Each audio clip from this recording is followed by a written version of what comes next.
Hey everyone, I just want to go over a method for creating hands.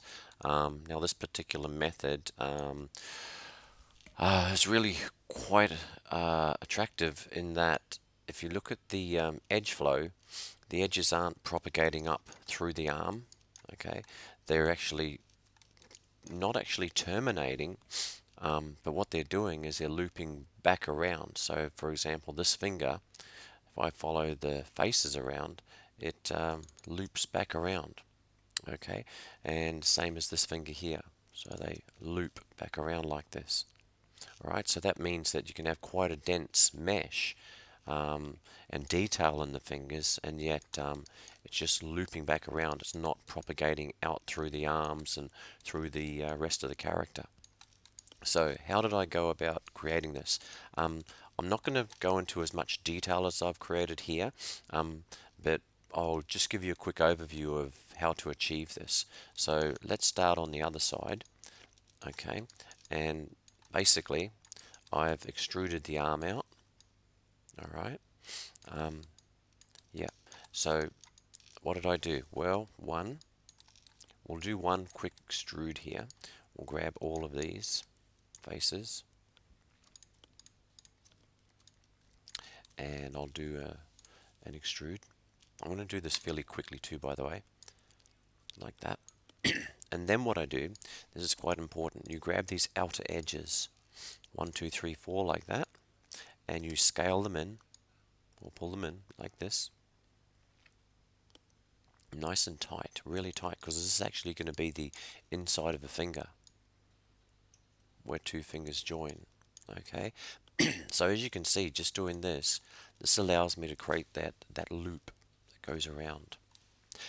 Okay, now I'm just going to move this vertice down, so it's back a line, and this one up, so we get that type of shape.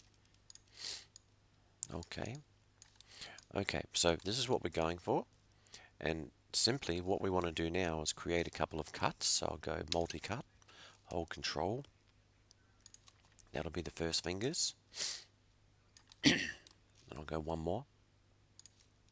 Okay, alright, so now I'm just going to pull these ones out so you can see what we've got here, like that. So this will be the first finger right here. These two faces, that and this, will be a finger. This will be the second finger. Sorry about that. And I'm going to just pull these ones out too. So this will be another finger and another finger.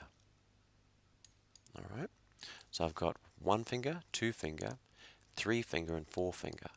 Okay, now, and this will be the thumb here. Alright, so now, actually I'll pull these ones back just a little bit. Get the idea? Now, the next step is to actually put a loop really close in here, and another one.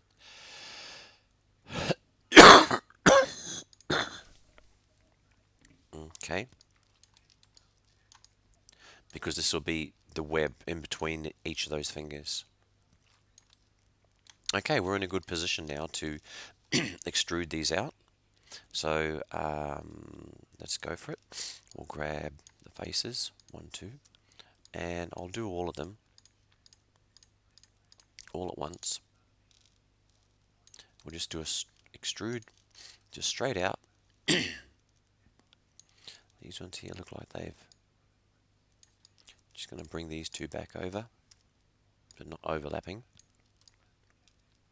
So as you can see, you've got 4 fingers.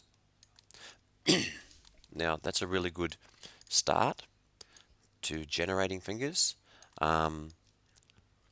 Okay, really nice. Now, the next step is, of course, to pull the thumb out. Okay, so I'll be doing something like that. And, alright, rotate it a bit, bring it in. So that would be the start of the thumb. Okay, I like to also put another loop over the top of these, like this, and like that.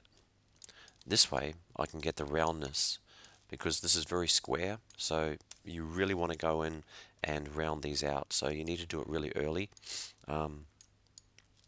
So next up, you'd start to round these verts. Just round it. Okay, and then once you've done that, and then it's very much about shaping and extending, extruding, and creating the fingers. And the beauty of this is, as I mentioned earlier, you end up getting that really nice looping going around.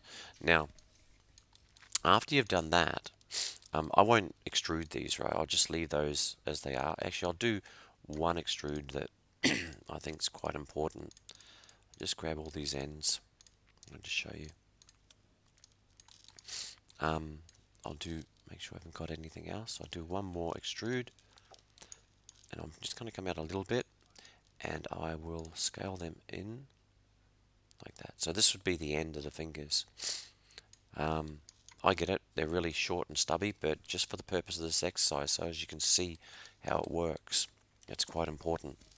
Okay, so next up, I'm just going to pull these out a little bit, so you can see where I'm going to go with this.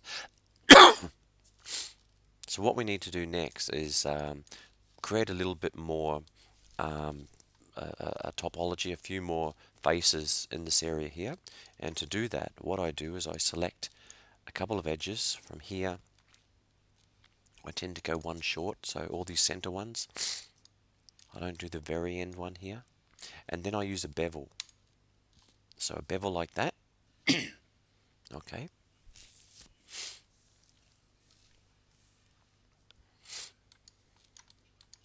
And I'm going to do a multi-cut. Straight, sorry. Across here. Sorry. I'm just backing out of that. I need to do a cut there. That's better. So I'm going to do that bevel again. Grab there. Come in close. So always stop one short and one short. Okay, and I go bevel. There we go. And I'm just going to clean things up a little bit here, so you can see things a little bit better. Give myself a bit of space. Okay. Okay, so next up, now I've got all these n-gons. They're like 1, 2, 3, 4, 5-sided polygons, which we don't want. We want to keep quads. So I'm going to do a couple of cuts. One, I do a cut from the center here out to the corner. So that is now 4. See that? That's a quad and a quad. 1, 2, 3, 4. Yes. Then I'll do the same for this side. A cut. A cut. Enter. I'll do the same down here. What's a quad? That's a quad. 1, 2, 3, 4. That's pretty good actually. I'll do a cut from here straight down the middle, like that. Alright, and this one I'll actually delete that. So that's now a 4. Bring it up like that. They're all 4s.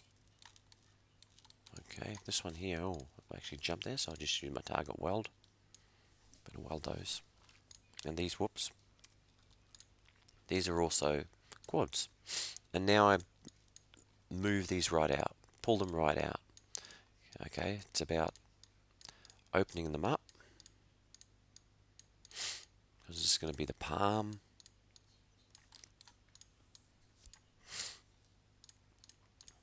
Okay. Good. Now you have a bit more geometry to work with, so as you can actually start to shape the palm, etc. Bring those right down, right open them up. I try and avoid too much stretching, as you can see here. So I would actually be grabbing this edge here, moving it right up. Okay, you don't want to stretch too far. Okay, so that's about it really. And then it's about, of course, shaping them, moving them out. You know, obviously these are not the correct shape, but spend a bit of time, add a few edge loops through here for your knuckles, etc. Okay, same as for the thumb, but that, in a nutshell, allows you to create that looping. All right. Yeah, so hope that helps. And there you go.